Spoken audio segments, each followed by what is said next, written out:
إن الحمد لله وصلي وسلم على نبينا مصطفى محمد صلى الله عليه وسلم وعلى آله وصحبه أجمعين أما بعد أعوذ بالله من الشيطان الرجيم بسم الله الرحمن الرحيم سورة الأنبياء 44-ാമത്തെ വചനം ബൽ മത്തഅനാ ഹൗലായി ബൽ പക്ഷേ മത്തഅനാ നാം സുഖഭോഗം നൽകി ഹൗലായി ഇക്കൂട്ടർക്ക് അതായത് അറബി മുശ്രിക്കീങ്ങൾക്ക് വആബാഅഹും അവർക്ക് അവരുടെ പൂർവ്വപിതാക്കൾക്കും മുമ്പ് മരണപ്പെട്ടു പോയ അവരുടെ മുശ്രിക്കീങ്ങളായ പൂർവ്വപിതാക്കൾക്കും നാം സുഖഭോഗം ഈ ഐഹിക ദുനിയാവിൽ നൽകി ഹത്തായത് വരെ ത്വാല അലൈഹിം അവരുടെ മേൽ ദീർഘിച്ചു പോയി അൽ ഉംറു അവരുടെ ആയുസ്സുകൾ അവരുടെ ആയുസ്സുകൾ ദീർഘിച്ചു പോകുന്നിടത്തോളം നാം അവർക്ക് സുഖഭോഗം നൽകി എന്ന് പറഞ്ഞാൽ അവരുടെ മുഴു ആയുസ്സിലും അവർക്ക് എത്രയാണ് അവർക്ക് ഇവിടെ ആയുസ് കണക്കാക്കിയത് ആ മുഴു ആയുസ്സിലും അവർക്ക് സുഖഭോഗം നൽകി.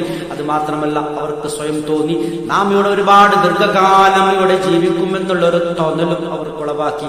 അഫലാ യറൗന അഫലാ അപ്പോൾ അവർ കാണുന്നില്ലയോ അന്നാ നഖ്തിൽ അർള നാം ഭൂമിയിലേക്ക് വന്നിട്ട് നൻഖുസുഹാ അതിനെ ചുരുക്കുന്നത് മിൻ അത്റാഫിഹാ അതിന്റെ നാനാഭാഗങ്ങളിൽ നിന്നും നാം ഭൂമിയിലേക്ക് വന്നുകൊണ്ട് അതിനെ ചുരുക്കുന്നവർ കാണുന്നില്ലേ എന്ന് പറഞ്ഞാൽ അത് ഈ മുഴുഭൂമിയെ കുറിച്ചല്ല, അവരുടെ ആ രാഷ്ട്രങ്ങളെ കുറിച്ചാണ് പറയുന്നത്. ആ മക്കത്തെ ആ അറബി മുശ്രിക്കുകളുടെ കൈവശമുണ്ടായിരുന്ന പല രാജ്യങ്ങളും ഇപ്പോൾ മുസ്ലിമീങ്ങളുടെ കൈവശമായി കൊണ്ടിരിക്കുകയാണ്.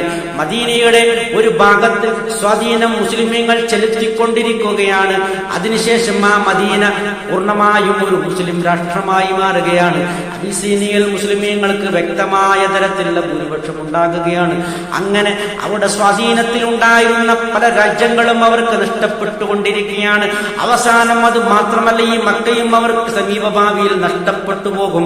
അതാണ് അല്ലാഹു പറയുന്നത്, അന്നാ നൻഖുൽ അർള നാം ഭൂമിയിലേക്ക് വന്നുകൊണ്ട് നൻഖുസ്ഹാ മിൻ അത്റാഫിഹാ അതിന്റെ നാനാഭാഗങ്ങളിൽ നിന്നും അതിനെ ചുരുക്കുന്നത് അവർ കാണുന്നില്ലയോ എന്ന്. അവരുടെ പല അധികാര രാഷ്ട്രങ്ങളും അവർക്ക് നഷ്ടപ്പെട്ടുകൊണ്ടിരിക്കുന്ന കാണുന്നില്ലേ?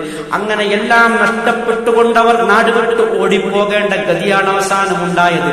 കടുത്ത മുശ്രിക്കീങ്ങൾ നാടുവിട്ടു പോവുകയും അതല്ലാത്തവരെല്ലാം ഇസ്ലാം അശ്ലേഷിക്കുമാണ് ഉണ്ടായത്. അതിൽ പ്രധാനിയാണ് ഇക്രിമത്ത് ബിൻ അബൂജഹൽ മകൻ ഇക്രിമ റളിയല്ലാഹു അൻഹു അഫഹുമുൽ ഗാലിബൂൻ അപ്പോൾ അവരാണോ വിജയികൾ എന്ന് പറഞ്ഞാൽ ഇത്രയും രൂപത്തിലുള്ള ഈ സത്യം അവർക്ക് മുന്നിൽ ഉണ്ടായിരിക്കെ പരാജയം അവർക്ക് വീഴ്ചിരിക്കെ എങ്ങനെയാണ് അവർ വിജയികളായി അവകാശപ്പെടുന്നത് എന്നൊക്കെയാണല്ലോ പറയുന്നത്.